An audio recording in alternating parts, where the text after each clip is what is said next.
আসসালামু আলাইকুম বন্ধুরা, আপনারা আমার মোবাইল স্ক্রিনটাকে একটু ভালোভাবে লক্ষ্য করুন। দেখুন, আমি আমার হাতের স্মার্টফোনটিকে কিন্তু নোকিয়া মোবাইল ফোন বানিয়ে ফেলেছি। তো বন্ধুরা, এভাবে কিন্তু খুব সহজেই আপনারাও কিন্তু আপনাদের হাতের স্মার্টফোনকে নোকিয়া বা স্যামসাং বাটন মোবাইলে পরিণত করে আপনার আত্মীয় স্বজন, বন্ধু বান্ধব অথবা আপনার আশেপাশের যে লোকজন রয়েছে তাদেরকে কিন্তু আপনি একদম অবাক করে দিতে পারবেন। সবাই কিন্তু আপনাকে আপনার স্মার্টফোনের গুরু বলতে বাধ্য হবে। দেখুন, আমি যদি এখান থেকে কিন্তু নাম্বার তুলেও কিন্তু কল দিতে পারবো, ঠিক একদম নোকিয়া মোবাইলের মতো করে। তো বন্ধুরা, এই কাজটি আমি কিভাবে করলাম সেটি দেখাবো আজকের এই ভিডিওতে।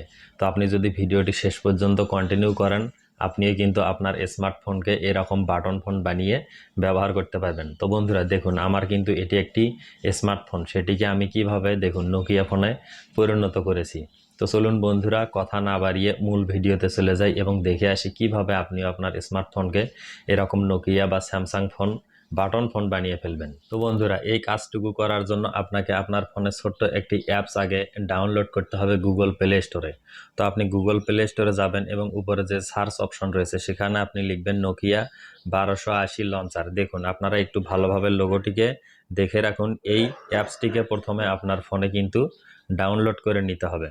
তো আমি আমার ফোনে এই অ্যাপসটি ইনস্টল দিয়ে নিচ্ছি। তো বন্ধুরা, এই অ্যাপসটিকে ইনস্টল দিতে দিতে একটি গুরুত্বপূর্ণ কথা এখানে বলে নেই। আপনি যদি আমার চ্যানেলটিকে এখনও সাবস্ক্রাইব না করে থাকেন তাহলে অবশ্যই সাবস্ক্রাইব করবেন। আর যদি আপনি এই ভিডিওটি আমার ফেসবুক থেকে দেখে থাকেন তাহলে অবশ্যই আমার আইডিটিকে ফলো দিয়ে রাখবেন। আমি প্রতিনিয়ত এরকম ইন্টারেস্টিং ভিডিও আপনাদের জন্য আমার ফেসবুক এবং ইউটিউব চ্যানেলে আপলোড করে থাকি। তো বন্ধুরা, অলরেডি কিন্তু আমার ইনস্টল হওয়া শেষ। আমি এখান থেকে ওপেনে ক্লিক করলাম।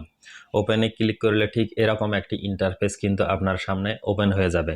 তো এখান থেকে আপনি যদি নিচের দিকে একটু চলে আসেন তাহলে এখানে দেখুন ফোন থিম নামে অপশন দেখাচ্ছে। আপনি এখান থেকে নোকিয়া ফোনের যে থিম ব্যবহার করতে চান সেই থিমই বা সেই কালারে কিন্তু আপনি এখান থেকে চুজ করে ব্যবহার করতে পারবেন।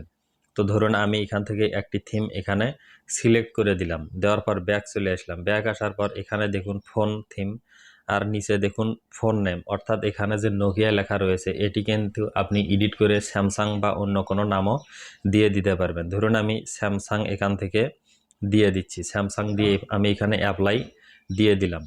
অ্যাপ্লাই দেওয়ার পর একটু ব্যাক চলে আসলাম। ব্যাক আসার পর আবার দেখুন বন্ধুরা, আমি যদি প্রিভিউ নোকিয়া লঞ্চার এই অপশনটিতে ক্লিক করি তাহলে দেখুন, আমি যদি এখন এখান থেকে নো করে দেই, দেখুন আমার হাতের ফোনটি কিন্তু একদম নোকিয়া ফোনে পরিণত হয়ে গেল। তো বন্ধুরা, এইভাবে কিন্তু খুব সহজেই কিন্তু আপনারা আপনাদের হাতে থাকা ফোনটিকে ছোট্ট একটি অ্যাপসের মাধ্যমে নোকিয়া ফোন বানিয়ে ব্যবহার করতে পারবেন এবং সবাইকে কিন্তু চমকে দিতে পারবেন। তো বন্ধুরা, এখন ধরুন আপনি যদি এই অ্যাপসটিকে ব্যবহার না করতে চান তাহলে কিন্তু আপনি আবার সেই অ্যাপসটিকে যদি ফোন থেকে আনইনস্টল করে দেন তাহলে কিন্তু আপনি পূর্বের অবস্থায় ফিরে যেতে পারবেন। আমি কিন্তু নোকিয়া ফোনের মতো করে এই ফোনটিকে সব অ্যান্ড্রয়েড অ্যাপসগুলো এখান থেকে কিন্তু ব্যবহার করতে পারবো, বা কাউকে ইচ্ছা করলে কিন্তু নাম্বার ডায়াল করে এখান থেকে কলও দিয়ে দিতে পারবো। দেখুন, আমি কিন্তু নামটি চেঞ্জ করে স্যামসাং দিয়ে দিয়েছি, সেটিও কিন্তু আপনি করতে পারবেন খুব সহজেই। তো বন্ধুরা, এখন যদি আপনি এই অ্যাপসটিকে ব্যবহার না করতে চান তাহলে এখান থেকে আপনি সেই নোকিয়া 1280 যে লঞ্চার অ্যাপসটি এখানে দেখাচ্ছে সেই অ্যাপসটির উপরে ক্লিক করবেন। ক্লিক করার পর একটু সময় নিতে পারে। তো বন্ধুরা, আমার ফোনটি একটু স্লো কাজ করায় কিন্তু আমি সেখানে ক্লিক করতে পারছি না। তো সেই অ্যাপসটির উপরে যদি আপনি ক্লিক করেন তাহলে দেখবেন যে সেট অ্যাজ ডিফল্ট নামে যে অপশনটি রয়েছে সেখানে যদি আপনি ক্লিক করেন তাহলে কিন্তু পূর্বের অবস্থায় ফেরত যাবেন। তো আমি তার বদলে গুগল প্লে স্টোরে ক্লিক করলাম এবং এখান থেকে আনইনস্টল করে দিচ্ছি আমার সেই অ্যাপসটিকে। তাহলে কিন্তু আপনি আপনার পূর্বের অবস্থানে আবার পূর্বের ফোনেই ফিরে যেতে পারবেন। দেখুন বন্ধুরা, আমার ফোনটি কিন্তু একদম আগের মতো অ্যান্ড্রয়েড ফোনে চলে আসলো বা রূপান্তরিত হয়ে গেল। তো বন্ধুরা, এই ছিল আজকের ছোট্ট এই মজাদার ভিডিওটি দেখে যদি আপনার একটুও ভালো লেগে থাকে তাহলে অবশ্যই একটি লাইক দিতে ভুলবেন না। আর অবশ্যই আশা করি সামনেও এভাবেই সাপোর্ট দিয়ে যাবেন।